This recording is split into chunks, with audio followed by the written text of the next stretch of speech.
Welcome to AMVital. Discover total wellness for your mind, body, and home today. Turmeric for breast cancer. Does it work? In this video, we are going to talk about how turmeric is beneficial for breast cancer. Welcome to our YouTube channel, and don't forget to like, share, and subscribe to the channel. So let's dive into the video. Does it work? Although curcumin positively affected various cancers, i.e., breast cancer, researchers have confronted barriers when using it in therapy. Turmeric isn't credible in controlling breast cancer from expanding or returning on its own. Fewer studies stated curcumin's anti-inflammatory and antioxidant properties aid in decreasing estrogen levels and fighting breast cancer by controlling cancer cells from developing, stopping cancer cells from distributing, arresting the cycle of duplication in cancer cells, compelling cancer cell trashing. What is estrogen and testosterone? Estrogen is the female hormone, while testosterone is the male hormone. Estrogen is a sex hormone that helps create and support the reproductive system and female attributes, example, breasts and pubic hair. Additionally, it plays a role in the growth and spread of about 70% of breast cancer types. What happens when estrogen levels are high? Research revealed that the risk of breast cancer in females is linked to the hormones estrogen and progesterone. Her ovaries make these hormones. Too high hormone levels have been coupled with an increased danger of breast cancer. When estrogen levels are high in females, they can cause symptoms, including irregular or heavy periods, weight gain, fatigue, fibroids. In males, high estrogen levels can cause breast tissue growth, difficulty bringing or keeping an erection and infertility.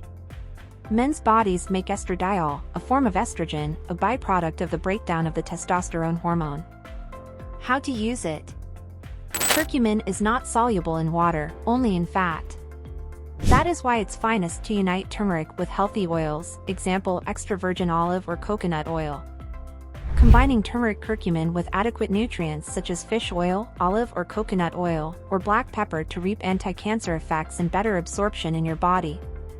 Note: never use vegetable oils such as corn, soy, canola, sunflower, etc., with turmeric for treating breast cancer or other cancers, because these pro-inflammatory oils can trigger cancer, as these oils are usually sickening and GMO.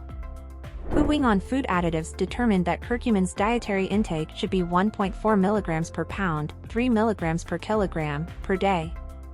For instance, a person weighing about 175 pounds 80 kilograms would need to take 245 mg of curcumin daily. Even though curcumin and its uses aren't widely known, there are fundamental reasons to consider using spiced turmeric. You can use it in cooking different recipes or swallow it with supplements in gummies or capsule form.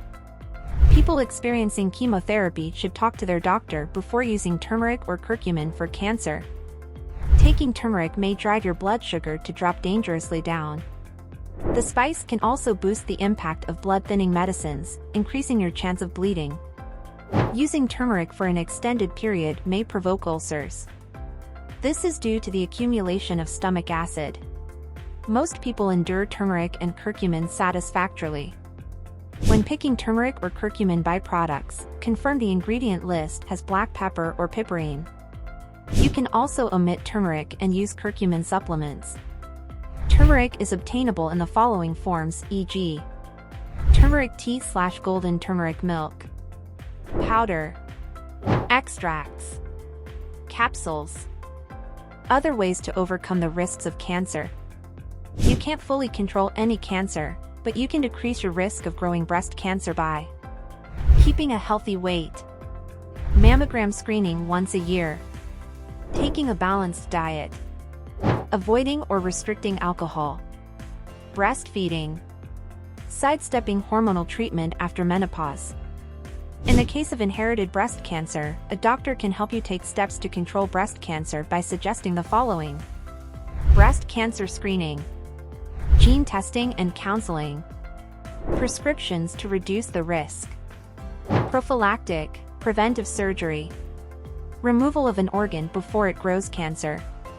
This wraps up today's video.